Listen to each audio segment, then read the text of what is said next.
Olá pessoal, bem-vindo ao Eletromagnetismo Clássico. Essa é a aula 1.12. Vamos falar sobre as coordenadas cilíndricas. Nós já falamos sobre as coordenadas cartesianas, as coordenadas retangulares cartesianas. Falamos sobre as coordenadas esféricas e agora vamos falar sobre as coordenadas cilíndricas. Então vamos considerar aqui um certo ponto P, em uma certa região do espaço. Como a gente já viu, nós podemos representar essa posição desse ponto P em coordenadas retangulares ou em coordenadas esféricas, mas nós também podemos representá-lo em coordenadas cilíndricas. Quais são essas coordenadas cilíndricas? Primeiro, nós temos aqui essa coordenada S, que representa o raio desse cilindro que passa, cujo o ponto P está ali na extremidade da tampa, digamos assim, desse cilindro. Então, o raio do cilindro é justamente uma das coordenadas cilíndricas que a gente vai utilizar. Nós vamos chamar essa coordenada cilíndrica de S. Nós temos outra coordenada cilíndrica, que é a coordenada Z.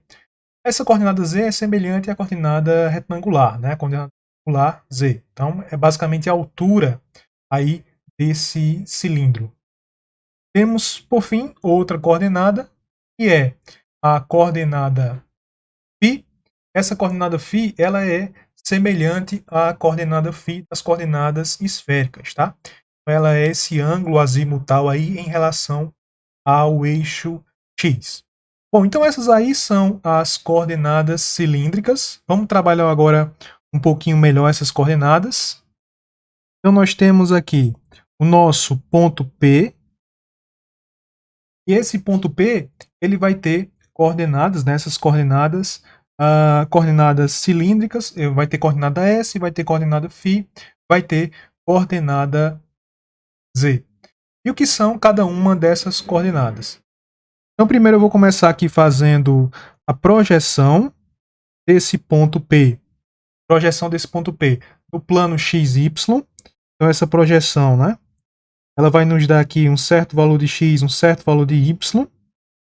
Só que o mais interessante aqui é que essa projeção que eu vou representar, então vamos lá, essa projeção aqui, posso representar ela assim.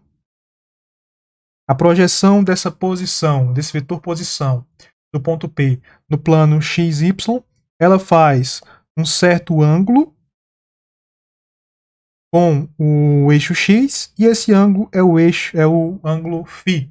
Então essa é uma das coordenadas cilíndricas, Além disso, nós temos a altura desse ponto.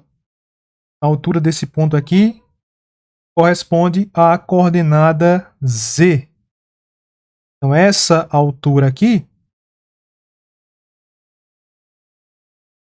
a altura do ponto, corresponde à coordenada cilíndrica z.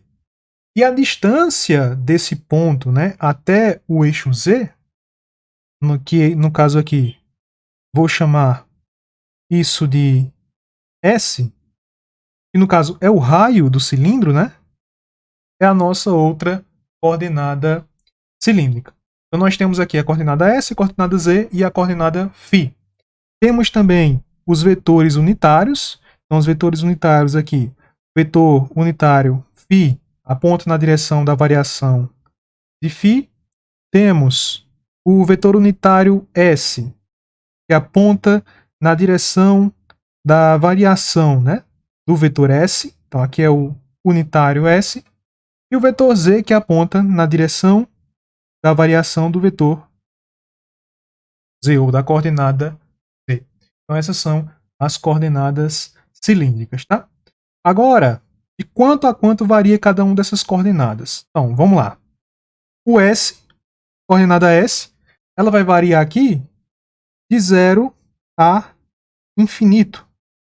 Então a coordenada S varia de 0 a infinito.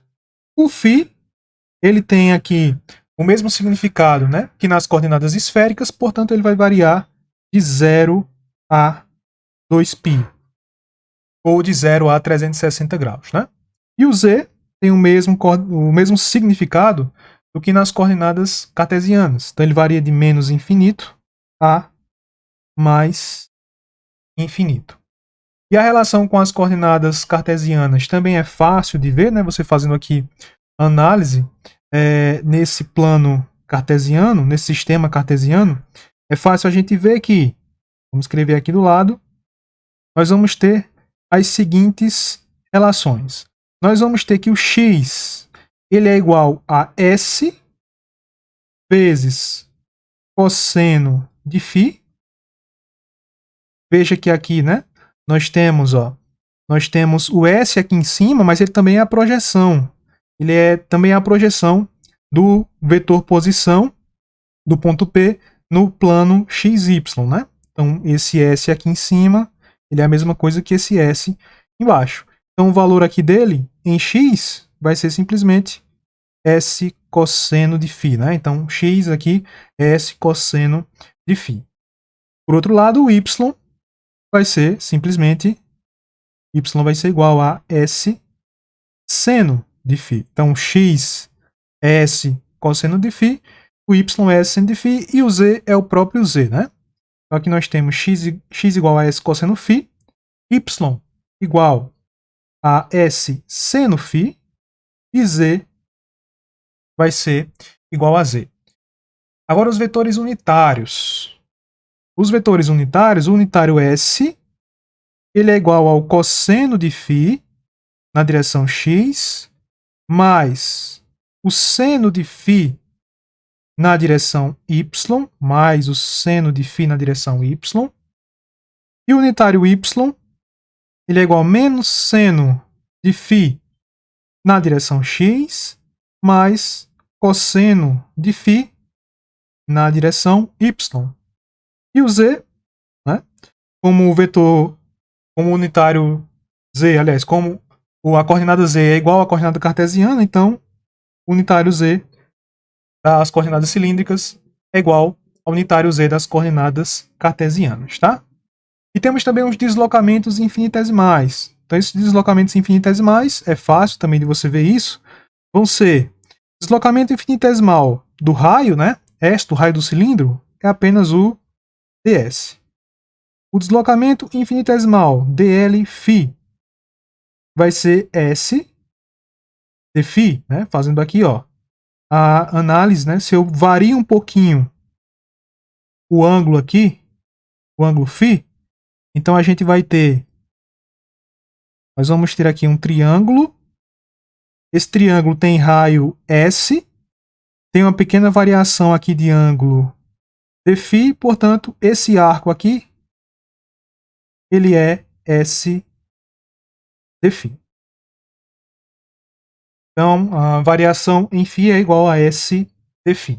E a variação em Z, dLz, é igual a U dz, simplesmente, né?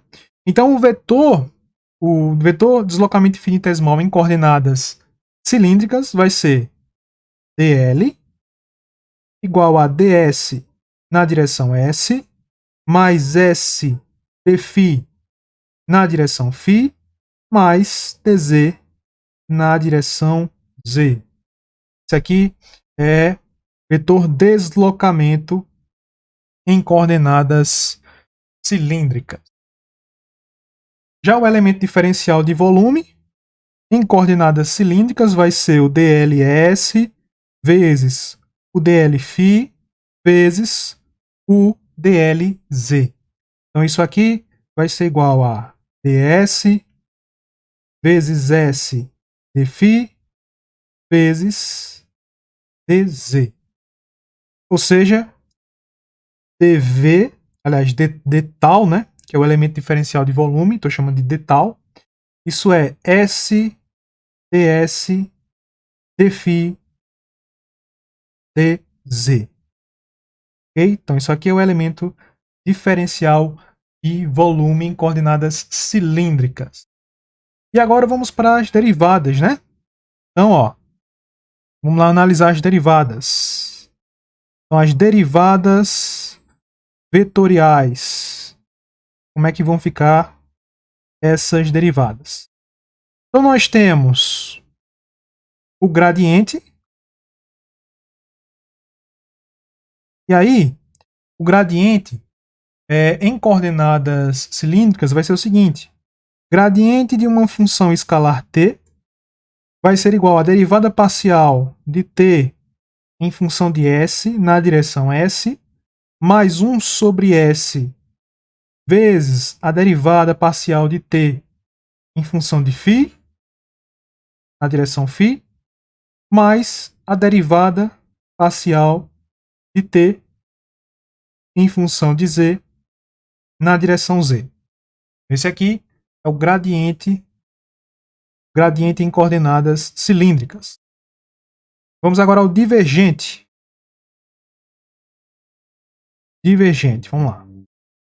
Então, o divergente de um certo vetor V, esse divergente ele vai ser igual a 1 sobre S, multiplicado pela derivada parcial em função de S, de S vezes Vs, mais 1 sobre S, vezes a derivada parcial de Vφ em função de φ, mais a derivada parcial de Vz em função de z.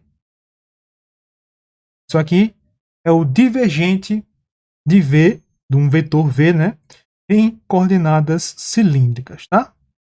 E o rotacional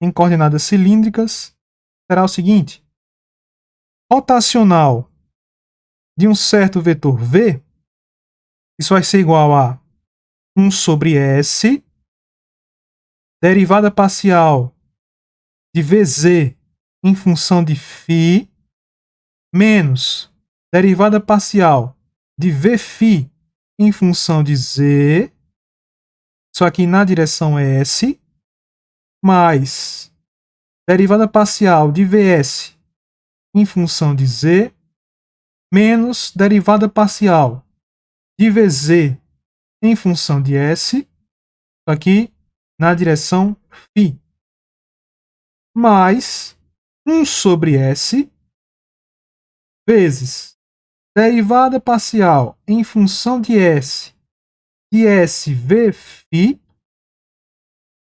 menos derivada parcial de Vs em função de φ. Isso aqui na direção z. Então esse é o rotacional em coordenadas cilíndricas. Por último, né, resta o laplaciano. Então como é que vai ser o laplaciano em coordenadas cilíndricas? O laplaciano de uma certa função escalar t é igual a 1 sobre s vezes a derivada parcial em função de s, e s vezes a derivada parcial de t em função de s. Deixa eu melhorar aqui esse desenho dessa derivada parcial em função de s, mais 1 sobre s ao quadrado, derivada segunda de t em função de φ, mais a derivada parcial, né, segunda, de t em função de z.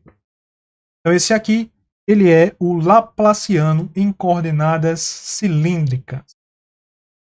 Por enquanto é só, pessoal. Até a próxima.